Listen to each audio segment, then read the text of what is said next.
Alhamdulillah hari ini saya beserta keluarga melaksanakan halal bihalal dari tadi jam 10 sesi pertama sampai jam 12, nanti jam 2 sampai jam 5 sesi yang kedua. Di sela-sela ini saya bertemu teman-teman semua untuk menyampaikan beberapa hal. Yang pertama tentu menyampaikan minal aidin wal faizin, taqabbalallahu minna wa minkum taqabbal ya karim. Selamat Hari Raya Idul Fitri, mohon maaf lahir dan batin. Selanjutnya saya beserta seluruh jajaran DPP PKB, ada Sekjen, sahabat Hasan, ada Wakil Ketua Umum, sahabat Hanif Dakhiri, ada Ketua Fraksi Haji Cucun, ada Ketua Bidang Organisasi dan Keanggotaan Pak Halim. Pada kesempatan siang hari ini menyampaikan beberapa hal pengumuman. Pengumuman yang pertama menyangkut pemilihan kepala daerah yang sebentar lagi pada bulan Agustus ya, pendaftaran. Pada bulan Agustus akan dilakukan pendaftaran secara resmi ke KPU, di mana pilkada ini diikuti oleh seluruh kepala daerah provinsi, gubernur, maupun kepala daerah kabupaten dan kota, bupati dan wali kota. Tentu ini menjadi momentum yang sangat penting dan strategis buat bangsa kita untuk menentukan pilihan-pilihan pemimpin mereka di pilkada. Dalam konteks ini kerja besar karena serentak, sehingga lebih dari 508 atau tepatnya 508 kepala daerah di tingkat bupati dan wali kota, 37 gubernur provinsi seluruh Indonesia.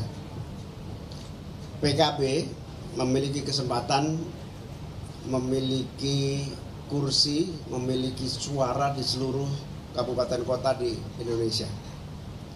Dengan variasi bisa mengusung sendiri, berkoalisi dengan partai lain untuk memenuhi syarat threshold mengusung seorang calon gubernur ataupun calon bupati dan calon wali kota.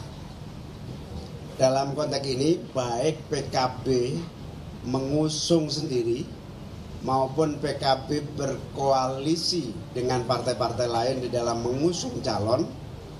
Pada kesempatan ini kami menyampaikan mengundang seluruh kader-kader bangsa dari berbagai kalangan, dari berbagai profesi, terutama yang memiliki misi, memiliki gagasan, memiliki cita-cita untuk membangun daerah. Tanpa melihat latar belakang apapun, suku, agama, ras, golongan, dan partai apapun.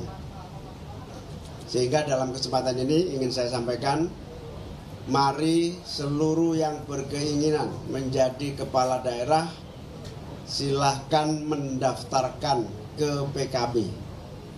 Karena kami tidak membatasi diri hanya kader, tetapi semua pihak, baik itu berbeda suku, agama, ras, dan golongan maupun berbeda partai. Dengan demikian, untuk pilkada yang jumlahnya sangat besar ini, PKB merasa harus membuka diri, tidak berpaku pada kader sendiri. Sehingga kita akan menilai kader bangsa pada umumnya dari berbagai lapisan, dari berbagai partai yang ingin diusung oleh PKB. Oleh karena itu, kepada seluruh masyarakat, tokoh-tokoh yang punya komitmen, yang punya calon, bahkan yang mau mencalonkan diri, kami persilahkan untuk mendaftarkan di masing-masing kantor DPC atau langsung ke DPP atau melalui online sistem yang sudah kami siapkan. Seperti yang tercantum di samping ini. YouTube-nya. Hubungi nomor di samping ini. Nanti akan ada sistem online yang juga siap menampung pendaftaran secara online. Tapi intinya sejak hari ini tanggal 20 April 2024 saya nyatakan PKB membuka pendaftaran. PKB membuka peluang kepada semua pihak, latar belakang perbedaan partai, latar belakang perbedaan agama, suku, golongan, semuanya boleh mendaftar yang ingin diusung oleh PKB. Tentu kami akan menentukan berdasarkan beberapa kriteria dan indikator termasuk visi dan misinya, sekaligus komitmen dan track recordnya, serta kapasitas dan kemampuannya terutama. Sehingga kami tidak melihat lagi kalau kader tapi kualitasnya rendah, ya tidak akan kita terima. Tapi kalau dari luar kualitasnya bagus, pasti insya Allah kami usung. Dalam kesempatan ini, saya dan teman-teman seluruh jajaran DPP, DPW, DPC sejak hari ini membuka kesempatan untuk seluruh warga, masyarakat, tokoh-tokoh yang ingin maju di dalam pemilihan kepala daerah. Kami bukan hanya siap mendampingi untuk pemenangan, tetapi kami juga siap mendampingi untuk berbagai program-program yang harus diimplementasikan untuk menjadi visi misinya di dalam merebut hati rakyat untuk memilih. Demikian saya sampaikan, terima kasih. Kalau ada tambah, cukup ya. Terima kasih. Kalau ada pertanyaan saya persilahkan.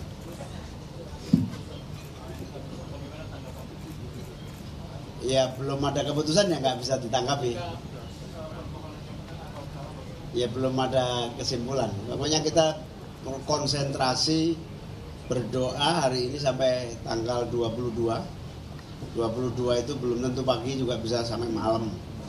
Saya tunggu, kita semua menunggu saja. Nanti hasil akhirnya kayak apa nanti kita baru bisa bersikap. Gus mau menanyakan beberapa hal. Yang pertama soal pilkada dulu. Di DKI Jakarta kira-kira ini siapa yang mungkin akan diusung, dan di Jawa Barat ini siapa juga Gus? Ini apakah memang Syaiful Huda ini mau maju atau enggak ini? Nah, terus Jawa Timur juga Gus. Ini kan kalau kita lihat kemarin kan Golkar, PAN, Gerindra udah kayaknya mau ngusung petahana. Nah ini kalau untuk PKB nanti persiapannya perang di Jatim seperti apa ini? Siapa kira-kira fiturnya? Oke, jadi kami belum bisa memutuskan siapapun calonnya untuk DKI, Jawa Barat, Jawa Timur, maupun di mana-mana. Kami hanya bisa menunggu siapa saja yang mendaftar, lalu kita uji, kita libatkan tokoh-tokoh untuk melakukan uji publik, dan kita beri keleluasaan tokoh-tokoh untuk ikut menentukan. Jadi penentuannya nanti bukan hanya semata-mata ditentukan oleh PKB, tapi betul-betul ditentukan oleh harapan pada umum masyarakat pada umumnya. Tentu faktor elektoral juga menjadi salah satu pertimbangan. Sekali lagi saya tegaskan, tidak hanya faktor kader hanya salah satu pertimbangan.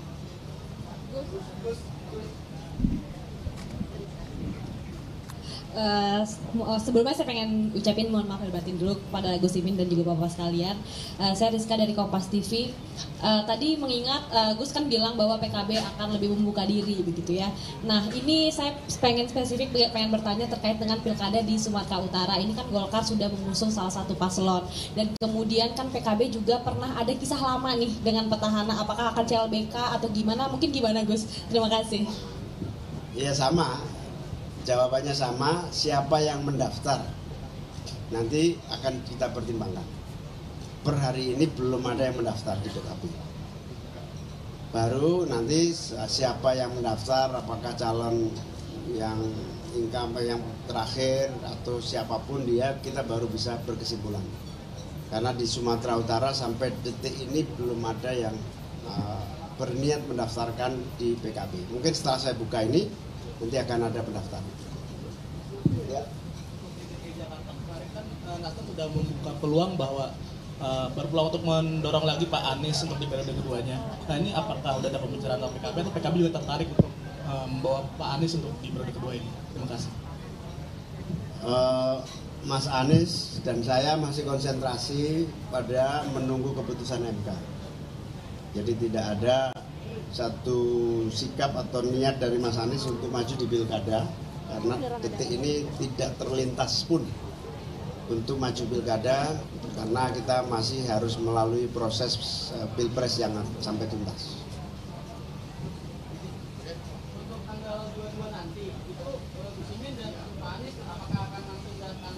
Untuk tanggal 22 nanti Gus Imin dan Pak Anies apakah langsung datang ke MK untuk menyaksikan sidang putusan? Itu yang pertama. Terus yang kedua, ada nggak sih Gus tokoh di luar PKB yang sejauh ini sudah masuk dalam radar PKB gitu? Udah, wah ini kayaknya menarik nih untuk dicalonkan dari luar PKB-nya itu sendiri Gus. Terus kemudian yang ketiga, ini sidang putusan apakah sudah ada komunikasi dengan dua paslon lainnya gitu terkait dengan sidang putusan nanti? Makasih Gus. Yang pertama, belum ada kepastian apakah MK mengharuskan saya sama Mas Anies untuk datang. Kalau tidak ada yang mewajibkan, tentu kita belum tentu datang. Tapi kalau MK mewajibkan kita datang, ya kita harus datang. Intinya kita masih menunggu perkembangan di MK. Yang kedua, sampai detik ini belum ada satu tokoh pun yang khususnya saya sebagai ketua umum ya mengincar atau kita pilih, itu belum. Saya nggak tahu kalau tim-tim yang sudah berkomunikasi di belakang. Sudah banyak yang melamar ya. Sudah banyak yang melakukan pendekatan, tapi belum tahu saya ke siapa dan siapa, belum tahu. Ada lagi, silakan. Gus izin mau bertanya soal dinamika nanti pasca MK. Ini kan kemarin Gus Muhaimin mengupload foto mesra dengan Pak Dasko di Instagram setelah cuti lama dari DPR gitu. Nah ini kemarin ditanyakan kepada Pak Muzani, beliau menyatakan bahwa sebenarnya komunikasi dengan PKB itu sangat jos katanya gitu. Nah ini nih gimana nih jos yang dimaksud oleh Pak Muzani, dan apakah juga mungkin pasca putusan MK ada kemungkinan Gus Muhaimin akan bertemu dengan Pak Prabowo untuk membahas rekonsiliasi yang ada? Terima kasih.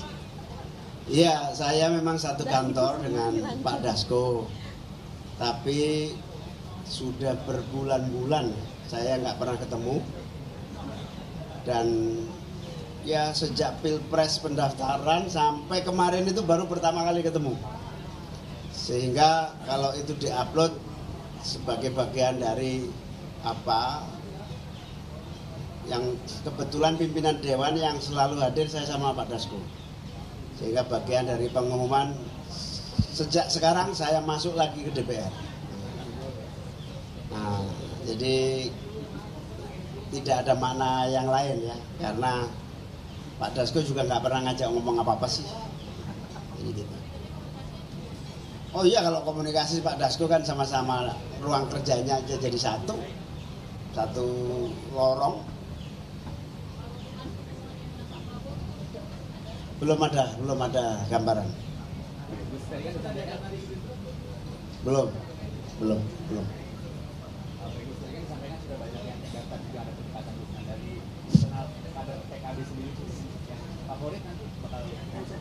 Sampai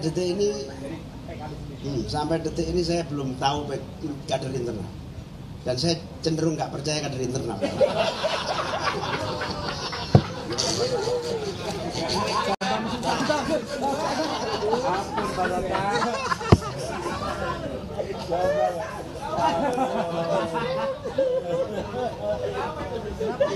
Tidak ada alasan.